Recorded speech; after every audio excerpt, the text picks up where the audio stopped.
it go on you. Hi Nomads, it's Tanya. So I spend the better part of my time either traveling or thinking about traveling or preparing to travel or reading about other people's travel experiences or watching their travel videos.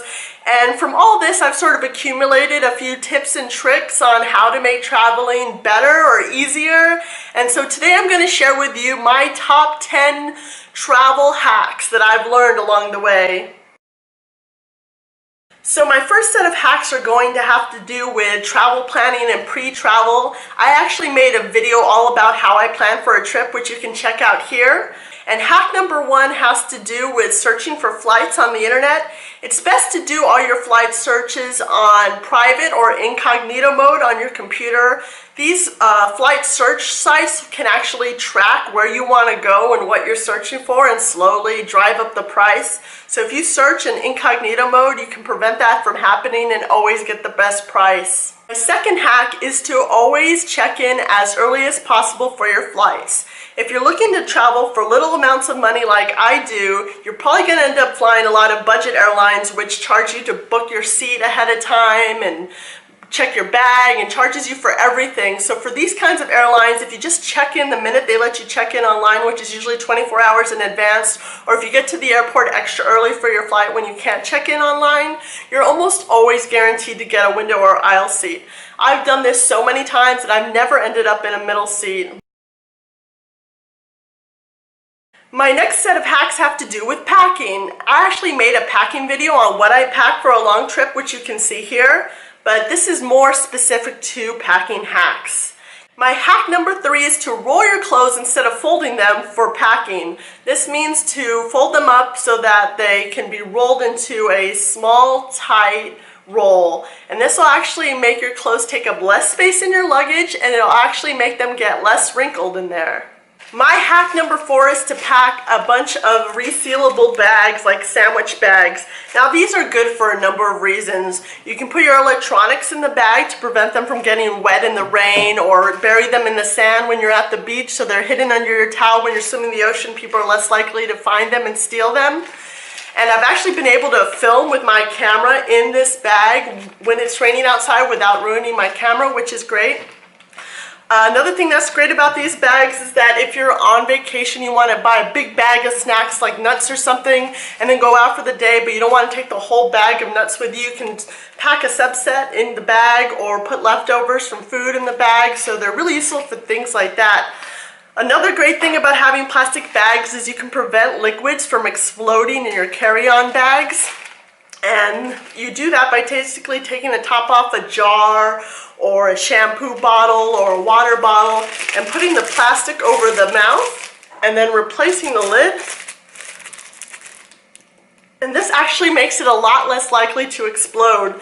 And another thing you can do besides this is actually then bag it again in another plastic bag so that if it does somehow explode, it's not going to get all over everything. So I'm a big fan of bags, and I actually like to pack my clothes in individual grocery bags just to keep them separated and neat without having to invest in packing cubes, and that also makes them a little more waterproof in your bag.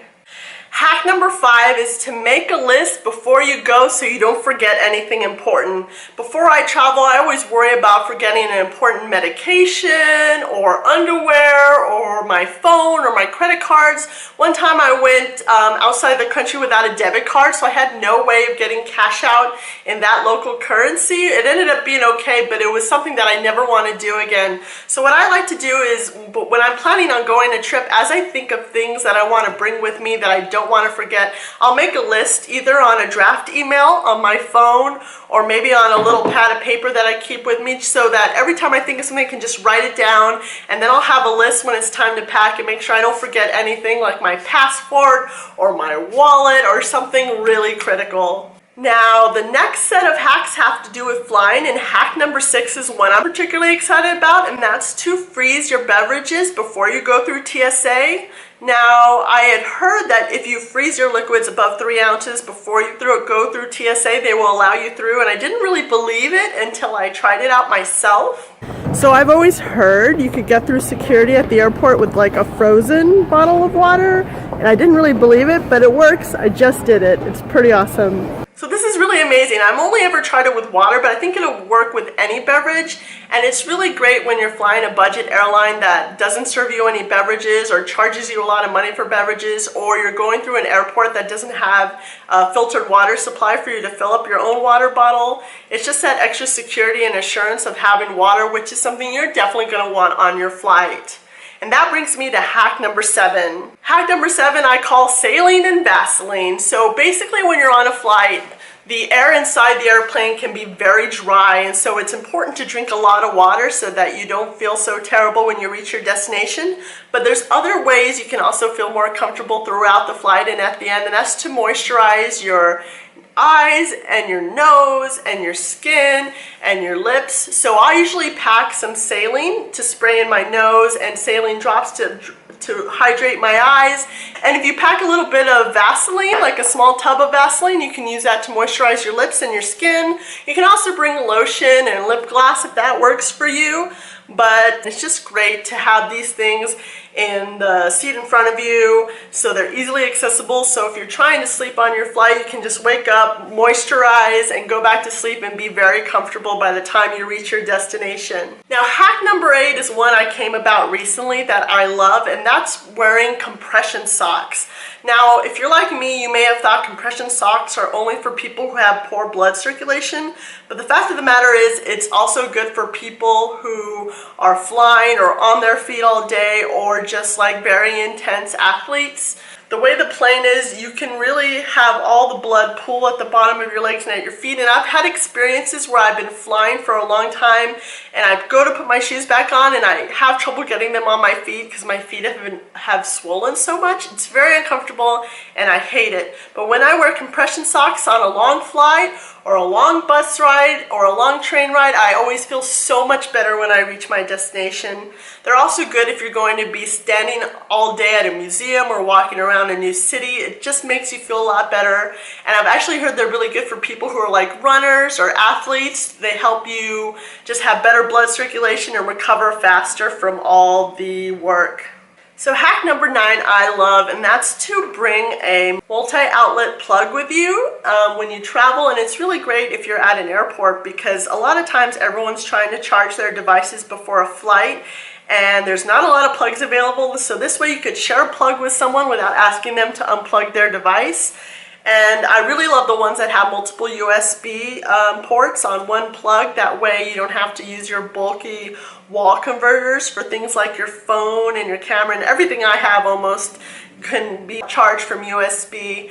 And another thing that I've seen people do, which is kind of bulky but is also great, is to bring a power strip with you, which of course is bulky, but people at the airport will thank you. I've also been in hotels and Airbnbs where there's like only one outlet available, and if you're sharing that room with another person or you just have a lot of devices, it can be a real problem.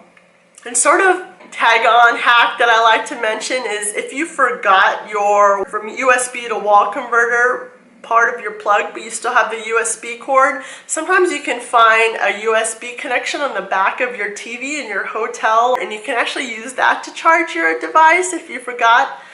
It'll be a little slower, but it's definitely better than nothing. I've done this before. Even when I have a plug, I can charge extra devices with the TV. So my last hack is for general travel, and it's to divide and conquer with your valuables. Now, the last thing you want to do is get robbed or mugged when you're on a trip, but these things do happen. So in order to have a backup plan for when that happens, I recommend keeping your money divided, half on you and half somewhere else, maybe at a safe at the hotel. And you can do this with your credit cards. For example, if you're bringing a debit card and a credit card, you can keep your credit card with you and keep your debit card at the hotel or vice versa. And for your passport, you should always keep it in the hotel safe if you can, but it's also good to have a copy of your passport on you in a separate location in case you ever lose your passport and you go to an embassy. Having that copy will get you much further than having nothing. So that's it for my top 10 travel hacks. Are there other travel hacks you think that are really important that I missed? Please put those in the comments below. And if you like this video and you want to see more of my travels, please hit subscribe, and you can ring the bell to be notified when more videos are available. Until next time, bye!